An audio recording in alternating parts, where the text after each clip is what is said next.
Hello friends, welcome to Lakshmi Homely Kitchen. இன்னைக்கு நம்ம சேனல்ல சாக்லேட் சமோசா எப்படி செய்யறதுன்னு பார்க்க போறோம். வழக்கமா நம்ம செய்யற ஸ்நாக்ஸ் மாதிரி இல்லாம ரொம்பவே வித்தியாசமா சாக்லேட் வச்சு ஒரு சூப்பரான ரெசிபி தான் இன்னைக்கு நம்ம பார்க்க போறோம்.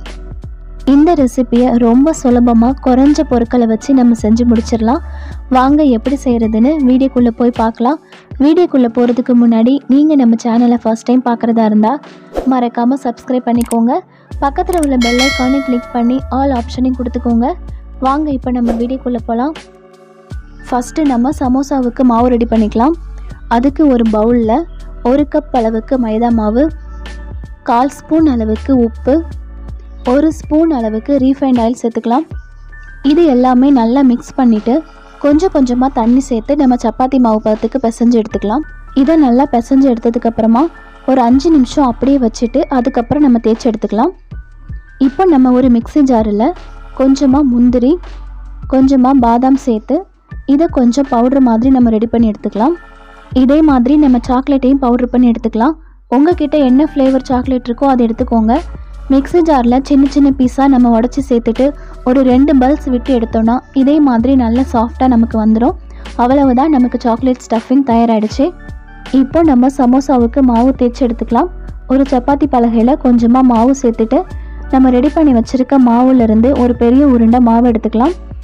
இதை நம்ம எந்த அளவுக்கு பெரிய சைஸாக தேய்ச்சி எடுத்துக்க முடியுமோ அந்த அளவுக்கு பெரிய சைஸாக நம்ம தேய்ச்சி எடுத்துக்கலாம்.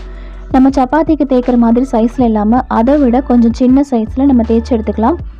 இப்போ நம்ம ஃபுல்லாக தேய்ச்சி எடுத்துட்டோம். ஏதாவது ஒரு ரவுண்ட் ஷேப்பில் மூடி எடுத்துக்கோங்க. அதை வச்சு நம்ம ரவுண்ட் ஷேப்பில் கட் பண்ணி எடுத்துக்கலாம். உங்களுக்கு எந்த சைஸில் வேணுமோ அந்த அளவுக்கு மூடியால் நம்ம கட் பண்ணி எடுத்துக்கலாம். இப்போ நம்ம இதே மாதிரி எல்லா மாவையுமே தேய்ச்சி கட் பண்ணி எடுத்துக்கலாம். இந்த அளவுக்கு திக்னஸில் இருக்கிற மாதிரி பார்த்து தேய்ச்சி எடுத்துக்கோங்க. இப்போ நம்ம சமோசா செய்ய ஆரம்பிச்சிடலாம். ஃபஸ்ட்டு நம்ம ஒரு ரவுண்ட் ஷீட் மாவை எடுத்துக்கலாம்.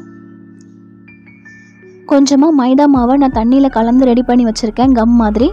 இதை இந்த மாவில் சுற்றி நம்ம ஓரங்களை மட்டும் நம்ம தேய்ச்சி எடுத்துக்கலாம்.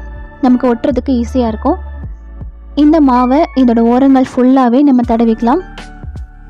அதுக்கப்புறமா நம்ம ரெடி பண்ணி வச்சுருக்க சாக்லேட் பவுடரை 1 ஸ்பூன் அளவுக்கு இதோட சென்டரில் வச்சுருங்க. 1/2 ஸ்பூன் அளவுக்கு நட்ஸ் பவுடரை நம்ம சேர்த்துக்கலாம். ஃபஸ்ட்டு நம்ம இதோட ஓரங்களை இதோட பாதி வரைக்கும் இதே மாதிரி கொஞ்சம் கொஞ்சமாக அப்படி கரெக்டாக ஒட்டி எடுத்துக்கோங்க. இது நல்லா ஒட்டினதுக்கப்புறமா இந்த 2 ஓரங்களையும் நல்லா டைட்டாக ப்ரெஸ் பண்ணி நம்ம இதையும் மூடிக்கலாம். உள்ளே இருக்க ஸ்டஃபிங் நமக்கு வெளியில் வராது. அதுக்கப்புறமா நம்ம இதை அப்படியே மடக்கிட்டு இதையும் ஒட்டி எடுத்துக்கலாம்.